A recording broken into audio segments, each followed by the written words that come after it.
leur nom. C'est un trait typique aussi. Et chaque fois qu'on accueille un étranger, un mendiant, on ne lui demande pas qui il est, d'où il vient. C'est après qu'on lui demandera, seulement après l'avoir restauré, baigné, etc. Donc, j'ai souvent donné à de pauvres errants sans demander leur nom. Et il dit ensuite, femme, crains le jour où te perdras cet éclat et redoute le retour d'Ulysse, ce qui va arriver bien sûr. Donc là, il y a une seconde raison, une seconde justification au devoir d'hospitalité, c'est la variabilité des conditions sociales des êtres humains. Pénélope mettait en avant la brièveté de la vie humaine, qui fait que on est obligé de prendre en compte ceux qui n'ont pas de chance dans la vie. Mais là, à cette idée de brièveté de la vie s'ajoute la variabilité de la vie, la variabilité des conditions sociales. Lui, on pense que ce mendiant, en réalité c'est un roi, mais il sait qu'il aurait pu être un mendiant. Et d'autres ont vécu cette expérience de changement d'état. Et en particulier, auprès d'Ulysse, c'est le cas de Eumée. Eumée, E-U-M accent aigu, Eumée, c'est le chef des porchers d'Ulysse. Quand Ulysse arrive enfin dans son île d'Ithaque, déguisé en mendiant, la première personne qu'il va voir, chez qui il va se réfugier, c'est le chef de ses porchers, parce qu'il est sûr que lui est resté fidèle. Et c'est le cas, on le voit abondamment. Et Eumée lui donne l'hospitalité avec une grande générosité, bien qu'il ait peu de moyens. Donc vous avez là aussi un jeu d'Homère. C'est l'esclave qui donne l'hospitalité à son roi, sans savoir que c'est son roi. C'est le contraire de l'épisode qui viendra après, de la servante qui injurie son roi, sans savoir que c'est son roi. Lui, le chef des porchers, il lui fait un accueil magnifique, alors qu'il ne sait pas que c'est son roi. Et plus tard, lorsque Ulysse demandera à Eumée de lui raconter sa vie, on apprend alors, Homère nous apprend, que Eumée était à l'origine le fils d'un roi, d'un petit roi d'une île de Méditerranée. Quand il était enfant, il a été enlevé, malheureusement, par la servante, une servante du palais, qui l'a emmené dans un bateau des Phéniciens. Les Phéniciens l'ont vendu comme esclave. Il a été acheté par le père d'Ulysse, qui l'a traité comme un enfant, on le dit.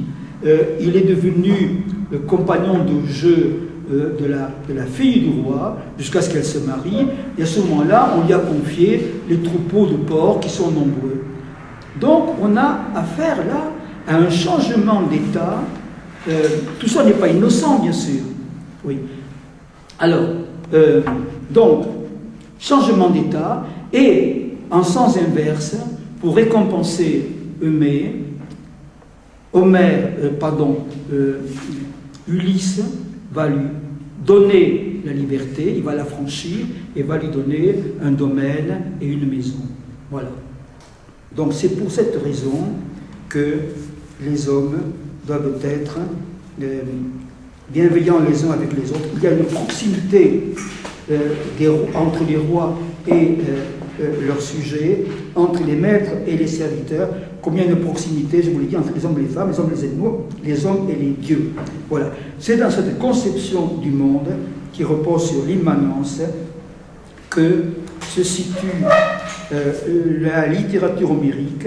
Et je terminerai, René, en disant que Platon, dans la République, dans le dernier livre de la République, a rejeté de sa cité idéale Homère et les poètes, pour deux raisons, en disant qu'ils ne se soucient pas de la vérité, mais seulement de l'apparence, que ce sont des imitateurs. Par exemple, ils imitent un médecin sans être capable de guérir, ils imitent un menuisier sans être capable de construire un lit. Donc ils ne sont pas dans la vérité, mais dans l'apparence, et d'autre part, ils ne sont pas utiles. Et il dit que pour sauver quelqu'un comme Homère, pour l'intégrer dans la cité idéale, il faudrait que Homère et les poètes joignent l'utile à l'agréable. Et il dit ceci, ce sera le mot de la fin. Platon dit dans la République, chant 10, livre 10, un différend existe de longue date entre la philosophie et l'art des poètes. Et je pense que dans la conception de la philosophie, qui est la vôtre, celle de René, celle de cette université qui a commencé à Vincennes, il n'y a pas de différence, il n'y a pas de différent entre la philosophie et la littérature. Les deux doivent se nourrir l'une de l'autre. Merci, excusez-moi si je t'ai arrêté sur l'heure, parce qu'effectivement, on est un peu coincé par le temps, mais parce que j'aurais voulu ne pas t'interrompre, mais là, tu as su conclure très bien, donc c'est parfait. Mais je voudrais qu'on t'applaudisse d'abord.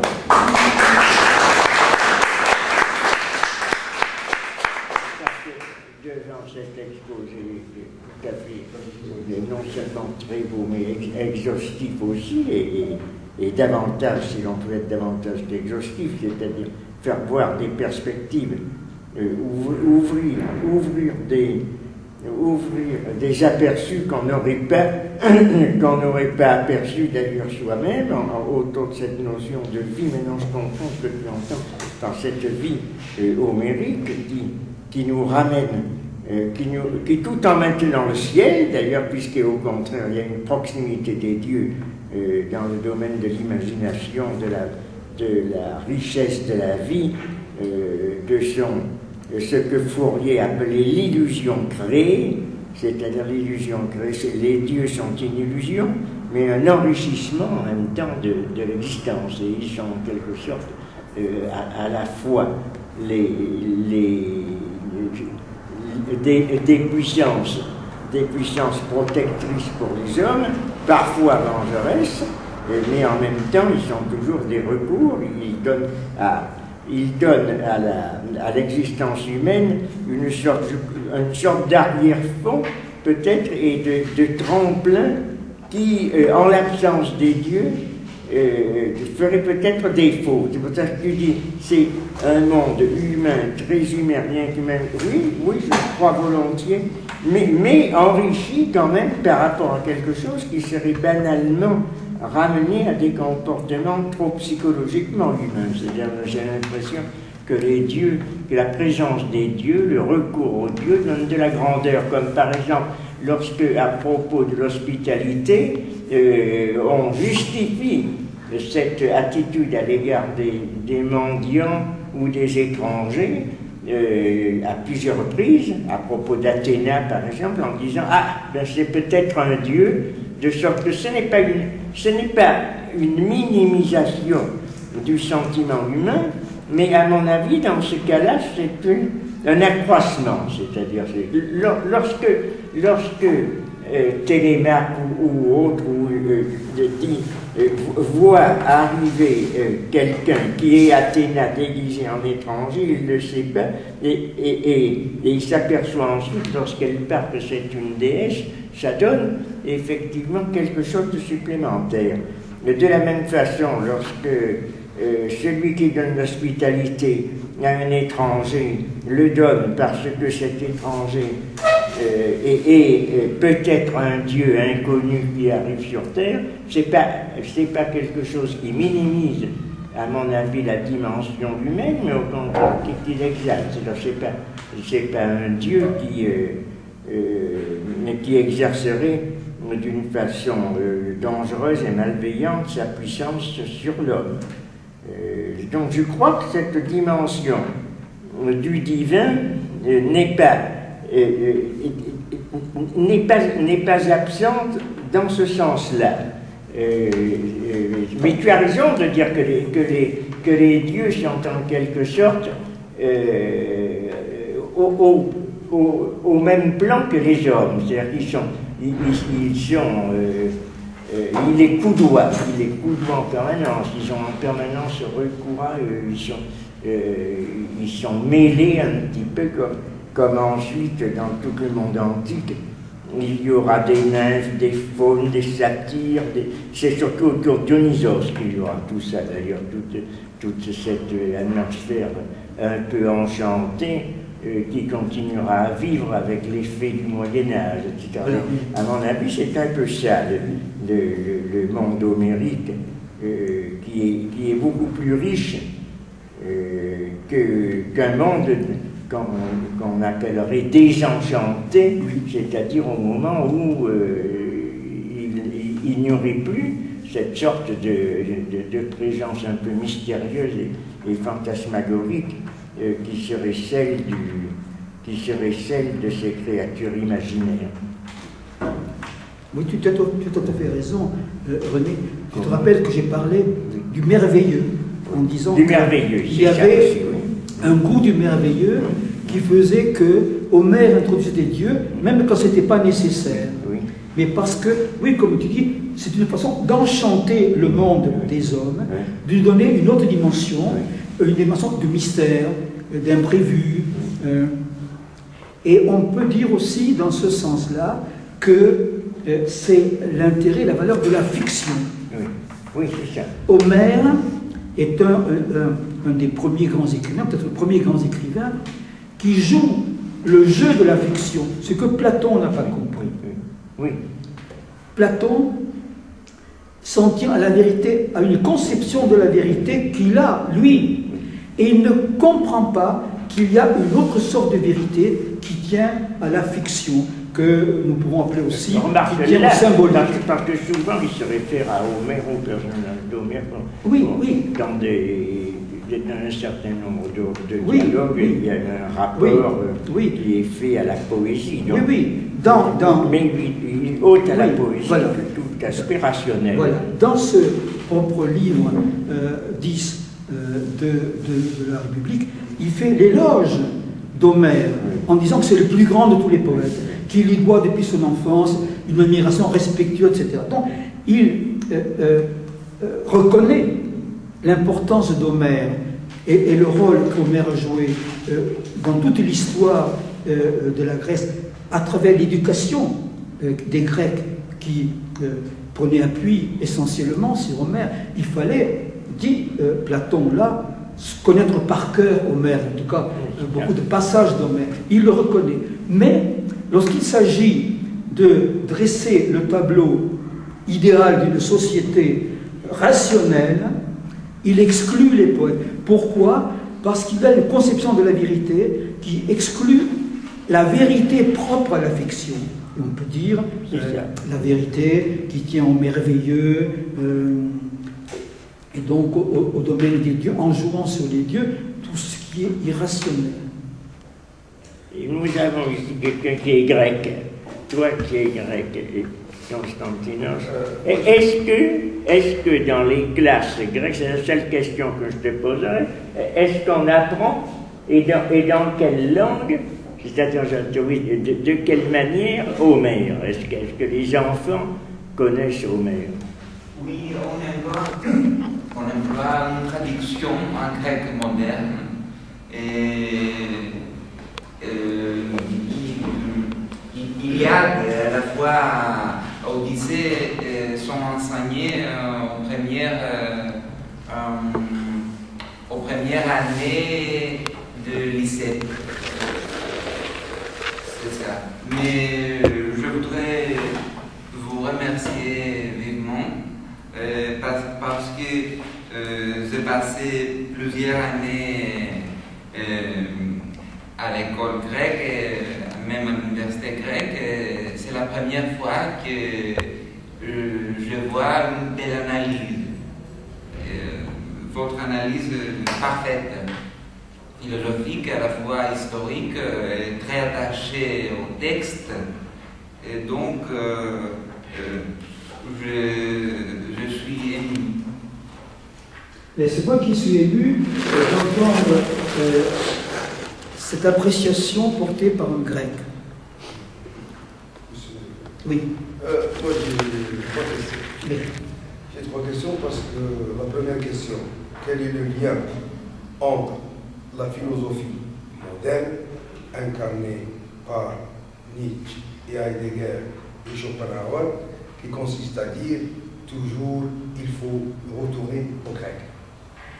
Ça, c'est la première matrice théorique que je fais référence à tes propos, parce que tout le système de valeurs grec, de l'Antiquité grecque, ou la philosophie, disons, la philosophie comme pensée de l'humain et de l'être, il y a un revenant. Pourquoi ce revenant? De vos propos, j'ai compris une chose essentielle, c'est qu'il y a quelques années de ça, vous avez fait une grande conférence sur la mythologie et l'illusion de l'inexistence du Christ. Et je me souviens, comme aujourd'hui, vous avez passé 9 ans après votre retraite à faire votre chef-d'œuvre sur l'aliment dans la Bible. Il y a un groupe américain qui s'intéresse à vos travaux. Est-ce que actuellement vous pouvez nous apporter des nouvelles concernant ce groupe de chercheurs américains? Ça, c'est la deuxième question. Et la troisième question, c'est que le platonisme, concernant la poésie, est-ce qu'on peut dire, par exemple, quand on dit, par exemple, les dieux font une assemblée, alors après, ils font des sourires. Ce n'est pas, je pense que la référence que les dieux sont morts de rire parce que Dieu est mort, c'est qu'il y a un roi de Dieu, mais est-ce que dans la mythologie grecque, il y a un dieu des dieux? Et est-ce que la différence entre le roi et le dieu, dans une dynamique de la divinité, n'est qu'une transcendance de d'une métaphysique, disons, divine? Voilà les... Bon, je crois que pour ce qui est de la différence entre le roi des dieux et le roi des hommes, il y a une différence de degré, il n'y a pas une différence d'essence. Bien sûr, comme le disait René, il y a un jeu des Grecs avec le surnaturel qui introduit dans la vie humaine du merveilleux. Mais il n'y a pas ce que dans la philosophie occidentale à laquelle vous faites référence, ce qu'on appelle la transcendance. Oui, c'est ça. Les dieux ne sont pas transcendants par rapport à l'humanité. Ils font partie de l'humanité. Je vous ai cité un texte où on dit qu'ils sont très proches de nous, c'est-à-dire proches parents de nous.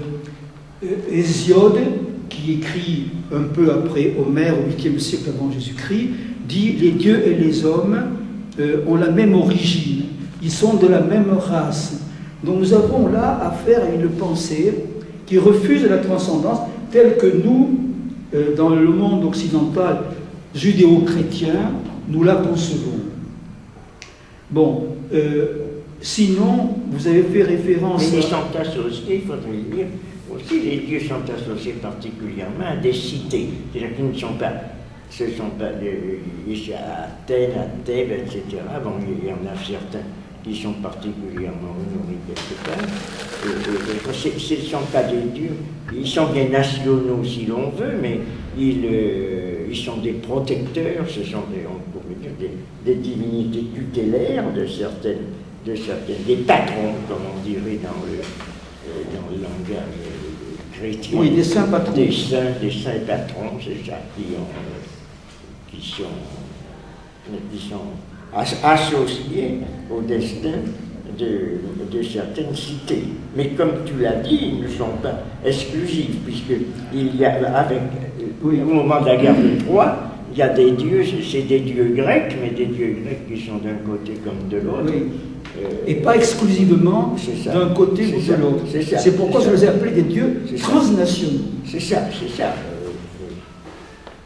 Ce qui a permis des assimilations. Oui, et d'ailleurs, quelques siècles plus tard, Hérodote, lorsqu'il visite l'Égypte ou la Perse, assimile les dieux de ces deux peuples à des dieux grecs. Il dit par exemple du dieu Ahura Mazda, qui est le dieu suprême des Perses, il dit c'est leur Zeus. C'est ça. Parce que dans cet esprit, il y a des dieux qui transcendent non seulement les régions de même peuple, mais les peuples eux-mêmes. Et donc c'est le même dieu qui, sous des noms différents, est appelé comme ceci en Perse, comme cela en Égypte et comme cela en Grèce. Mais ce sont des dieux qui sont partout et qui ne sont jamais seuls. Ils sont en concurrence avec des dieux qui souvent sont en position de rivalité. Il y a des rivalités entre dieux, comme il y a des rivalités entre... Sinon, vous avez fait référence, bon, ce n'est pas dans l'actualité d'aujourd'hui, mais le premier travail que j'ai fait sur les lois alimentaires bibliques, j'ai donné un déchiffrement des lois alimentaires bibliques, qui a été traduit effectivement en anglais et qu'on peut trouver aujourd'hui encore dans la version anglaise sur l'Internet, sur, si ça vous intéresse, le site de l'Université Columbia de New York et sur le site de la New York Review of Books, qui avait repris cette étude aussi intégralement. Elle avait été publiée d'abord dans l'Université par l'Université Johns Hopkins. Voilà. Ça, c'est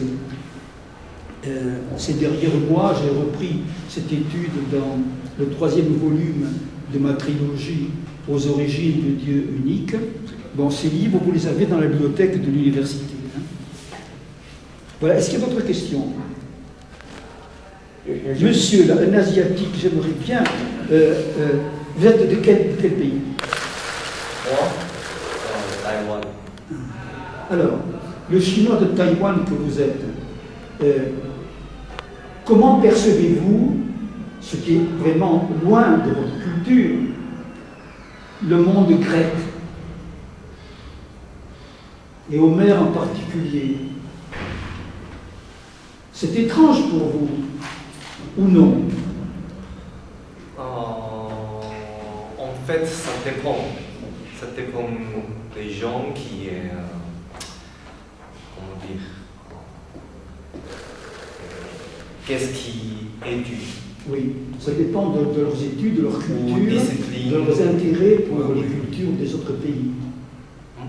Ça dépend de l'intérêt qu'on peut avoir pour les cultures de pays différents. Ou non? Je ne comprends pas. Non, mais c'est est-ce que vous apprenez les textes homériques à l'école, comme par exemple? Il y a un programme. Non. Est-ce qu'on vous parle de la pensée grecque comme une des bases de la pensée occidentale? Comme l'école, c'est comme l'histoire. Oui, c'est à travers l'histoire. Ou littéraire. Oui. C'est ça, c'est dans l'histoire ou dans l'étude de la littérature qu'on vous parle. Parce que... Plutôt histoire. Ah oui. Parce que si un étranger veut s'intéresser de près à la culture française, européenne, occidentale, il faut qu'il sache qu'il y a deux piliers. Le pilier grec, la pensée grecque, ensuite romaine, mais les penseurs, les philosophes romains sont des disciples des Grecs. Hein. Donc c'est la pensée grecque d'une part, et d'autre part, la pensée chrétienne issue de la Bible hébraïque en hébreu, qui est le livre sacré des Juifs. Voilà. Donc, si vous voulez, il y a deux bases littéraires au fondement de notre culture. C'est la littérature grecque qui commence avec Homère, hein, c'est au monument Homère, et la Bible en hébreu, Bible des Juifs, complétée par la Bible en grec qui est le Nouveau Testament, qui est la Bible des chrétiens. Voilà.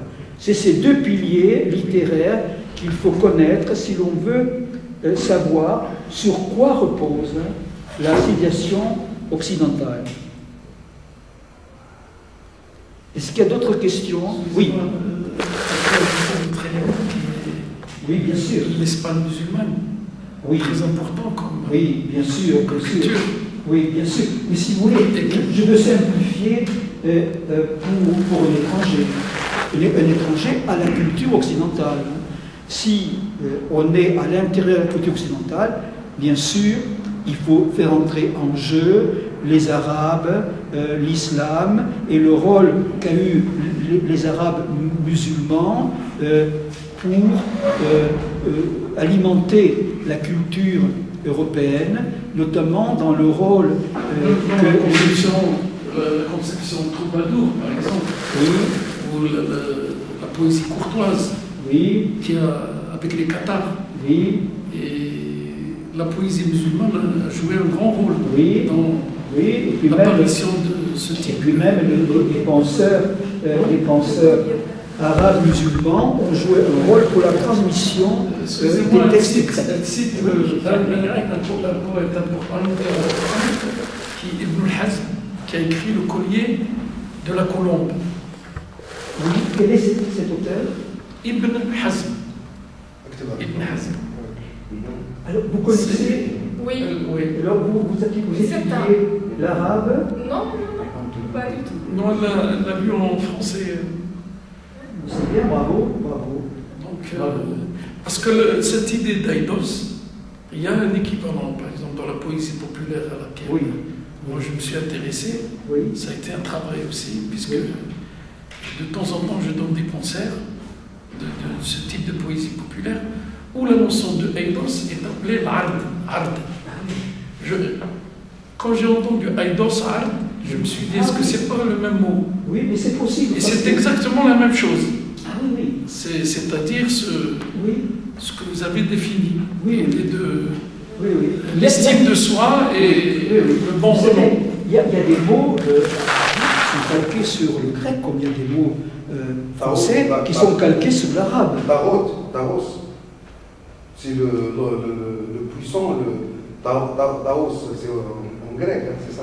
En arabe, on dit Tarot. Ah. Oui, c'est le dictature, c'est le dictature. Je ne sais pas, il nous a. Comment on appelle ça? En grec, c'est Taos, c'est ça? Taos ou le dictature. Comment tu dis? Le verbe. Non, le dictature, le puissant. Le dictateur, c'est tyrannos. Tyrannos, voilà. C'est le tyrannos. Et en arabe, c'est Tarot. C'est l'adresse. Oui, bien sûr. Quant au sens de l'honneur, monsieur, on peut dire qu'il est au-delà du grec méditerranéen. Et la preuve, c'est que quelqu'un comme Camus, né en Algérie, au bord de la Méditerranée, passionné par la culture grecque, a dit, je me souviens de cette phrase qui m'est revenue à l'esprit en vous écoutant, il a dit, j'ai besoin d'honneur parce que je ne suis pas assez grand pour m'en passer. Ça veut dire, moi qui suis athée, je n'ai pas de devoir divin, de commandement divin qui me guide pour savoir ce que je dois faire. Donc, je me réfère à l'honneur, au sentiment d'honneur, sachant que c'est un sentiment immanent, on pourrait dire même,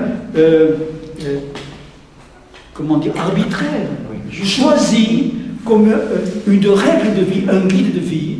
J'ai besoin d'honneur parce que je ne suis pas assez grand pour m'en passer.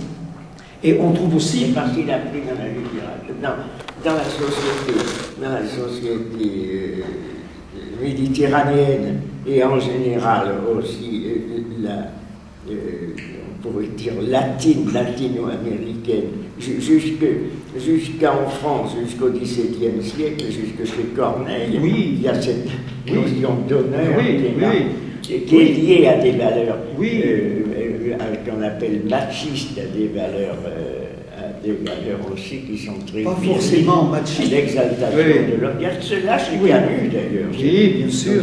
Mais chez Corneille, tu as raison de parler de Corneille. Et en plus, chez Corneille, il y a un côté espagnol dans le Cid, par exemple. Il y a un espace sacré en Algérie. Ça, c'est C'est à Tipaza, par exemple. Oui. Comme par exemple, vous visitez les ruines de Tipaza. Oui, je l'ai fait. Vous avez un espace et on montre, le guide vous montre où il a écrit l'étranger avec l'aspiration, l'aspiration de la Méditerranée en face de lui. Il y a, si vous voulez, une symbiose entre la force littéraire de Camus, même si aujourd'hui il y a un grand débat, moi je vous le dis qu'on se bagarre. On se bagarre parce qu'il y a un débat idéologique à l'égard de Camus.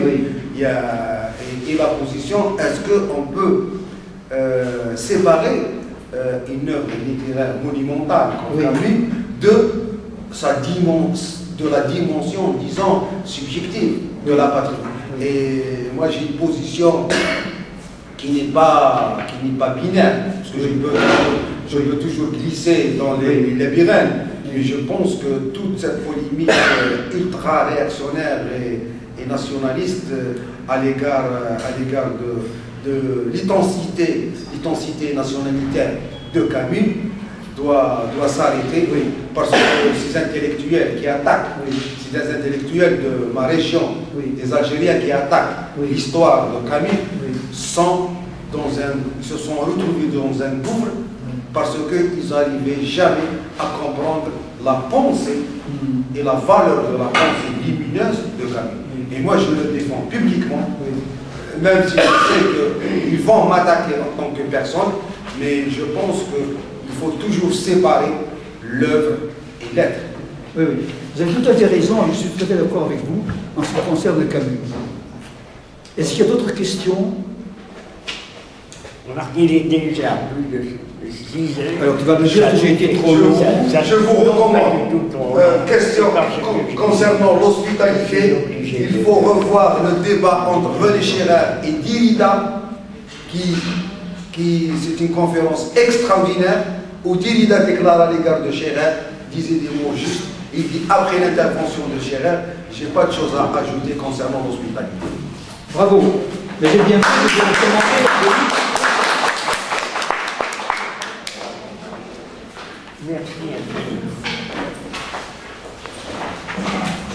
Alors, j'ai vu passer le tweet de Jonathan Pinet, qui est un jeune que je suis depuis 2 jours.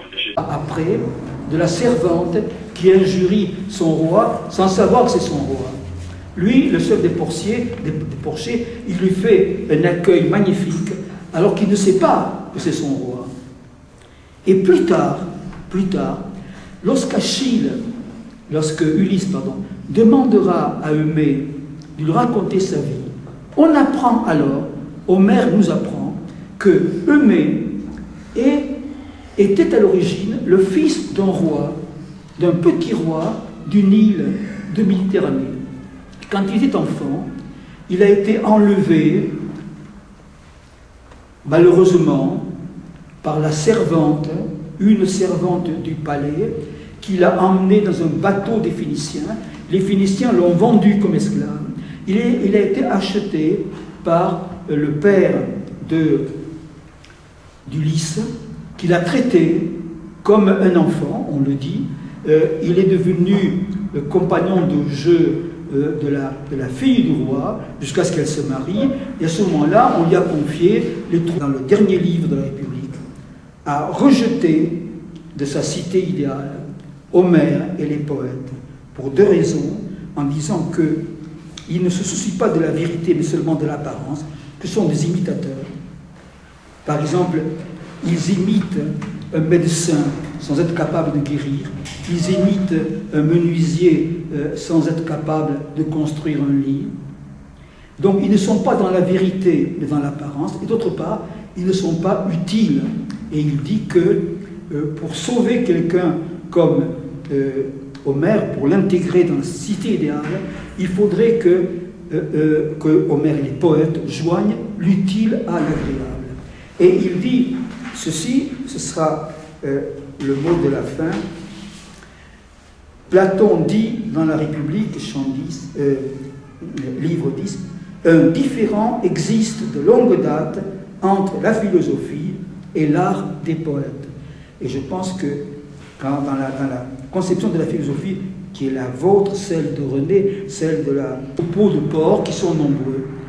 Donc on a affaire là à un changement d'état. Tout ça n'est pas innocent, bien sûr. Oui. Alors, donc, changement d'état, et en sens inverse, pour récompenser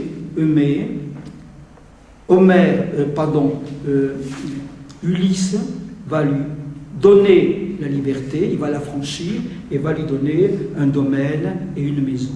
Voilà. Donc c'est pour cette raison que les hommes doivent être bienveillants les uns avec les autres. Il y a une proximité entre les rois et leurs sujets, entre les maîtres et les serviteurs, combien de proximité, je vous l'ai dit, entre les hommes et les femmes, les hommes et les animaux, les hommes et les dieux. Voilà. C'est dans cette conception du monde qui repose sur l'immanence que se situe la littérature homérique, et je terminerai, René, en disant que Platon, dans la République, leur nom. C'est un trait typique aussi. Et chaque fois qu'on accueille un étranger, un mendiant, on ne lui demande pas qui il est, d'où il vient. C'est après qu'on lui demandera, seulement après l'avoir restauré, baigné, etc. Donc, j'ai souvent donné à de pauvres errants sans demander leur nom. Et il dit ensuite, femme, crains le jour où te perdras cet éclat et redoute le retour d'Ulysse, ce qui va arriver, bien sûr. Donc là, il y a une seconde raison, une seconde justification au devoir d'hospitalité, c'est la variabilité des conditions sociales des êtres humains. Pénélope mettait en avant la brièveté de la vie humaine, qui fait que on est obligé de prendre en compte ceux qui n'ont pas de chance dans la vie. Mais là, à cette idée de brièveté de la vie s'ajoute la variabilité de la vie, la variabilité des conditions sociales. Lui, on pense que ce mendiant, en réalité c'est un roi, mais il sait qu'il aurait pu être un mendiant. Et d'autres ont vécu cette expérience de changement d'état.